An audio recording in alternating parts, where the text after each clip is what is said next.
On today's episode, we talk about abundance and my way of seeing abundance, working it out and getting results. But I give you the 5 A's to create, to flex, to work out, and to increase the strength of that abundance muscle that lives inside of all of us, and the one that I had to work out the most to get to this point in my life. So without further ado, let's get into the show.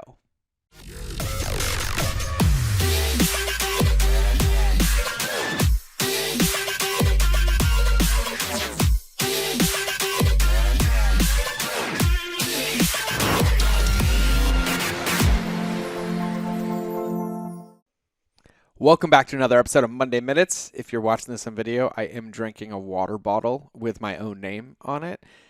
And it's because I'm packing and we're moving. But I got to pull all my event stuff out, and I really miss doing my in-person events. And so I'm excited to start doing them again. But that's why I'm drinking a water bottle with my name on it, because I have to drink it so I don't have to move it. And hydration is key. But today we're going to be talking about abundance. And it's going to be a short one. It's going to be to the point. And abundance is something that I realized is a muscle. Abundance is something that is practiced and then gets stronger as it goes. And abundance for me is not this woo-woo of like, oh, I'm going to manifest all of these things. Like, nothing wrong with that. But for me, abundance boils down into confidence and awareness of oneself. And when I look back at my life, for when I was broke and homeless, to when I made my first $1 million, to when I was almost broke again, and then blah, blah, blah, blah, blah. At the core of all of it, the common denominator was me, my view of myself, and then my view of the world.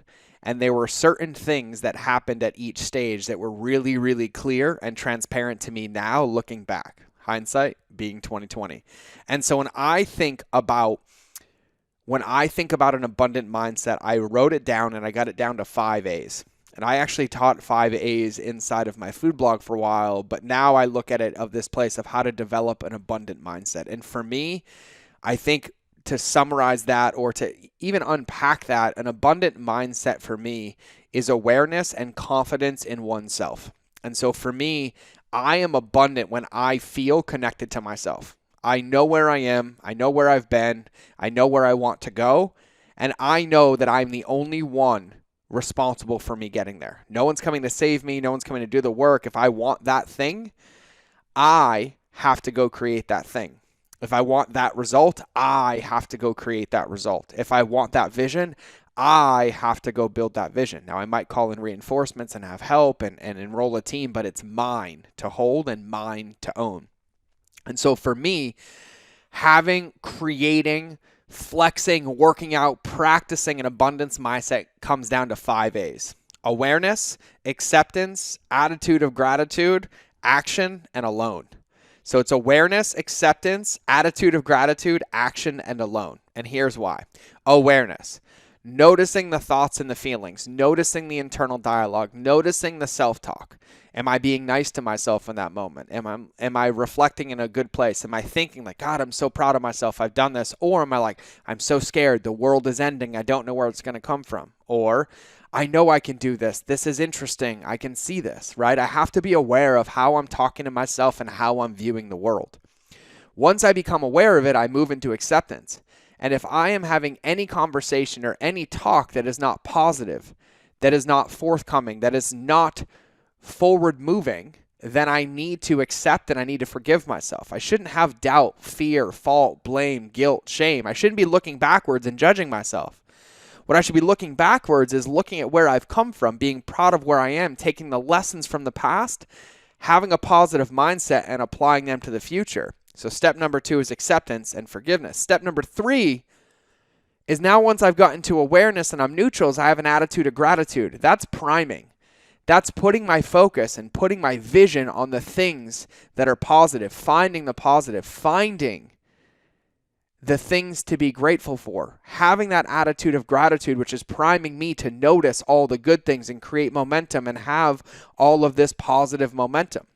And then the 4th thing is taking action from that place. Once I'm taking action from that place, I'm going to see possibility, not limitations. I'm going to see what's possible and dream big, not what I'm limited to. And so I take action, and then alone. I reflect alone. I'm not influenced by other people's dopamine or what worked, what didn't work. I go reflect, and from that same place of reflection, I go through the same process again. What worked? What didn't work? What can I do differently? How did I talk to myself? What lessons did I learn? Where did I hold myself back? Where can I push myself forward? And those are the 5 A's that I repeat through over and over and over again. So A number 1, awareness. A number 2, acceptance. A number 3, attitude of gratitude. A number 4, action. And A number 5, alone. Because the way that I see it is the finish line for us is having awareness. Because when we are aware of where we are now, where we came from, and where we want to go with a positive primed mindset that we can do it because nobody's coming to save us, and we take an action from that place, we're guaranteed results. The timeline might just look different than we thought. So that's today's Monday Minute. I absolutely love you. Remember that relationships will always beat algorithms, and I will either see you in the next episode or you will hear me in your earballs. So now it's time to cue the outro.